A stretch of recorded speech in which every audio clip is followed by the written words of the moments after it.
Lately, I have been breaking down 5 options for the Denver Broncos that they can potentially snag later in the draft. Well, that will continue with players on the defensive line this time. What makes these guys so important is to know that the Broncos lack depth on their line. They are projected to lose 3 players who are starters and another who is a restricted free agent. So who are 5 later defensive linemen for the Broncos to target?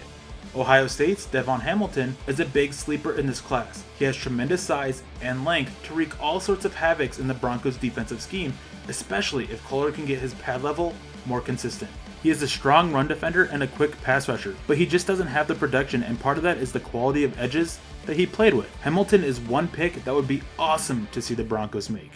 Jason Strowbridge out of UNC is a former edge defender that is still growing and adjusting to life on the inside. He is very quick out of his stance and is often the first to strike in his trench battles. Strowbridge is more interior pass rusher than run defender at this time, but more comfort on the inside and a stronger anchor will help his run defense. He is a very good fit, but he is similar in mold to Draymond Jones. Ole Miss's Bonito Jones is one player that may be harder to see happen simply because of the lack of length. However, the Broncos need to upgrade their nose tackle position, and Jones is a really good nose tackle prospect for the NFL. His lack of length does hinder his game, but he is a good run defender and a solid rusher for a nose tackle that relies on shooting the gap. The technique is solid as well, which is very beneficial.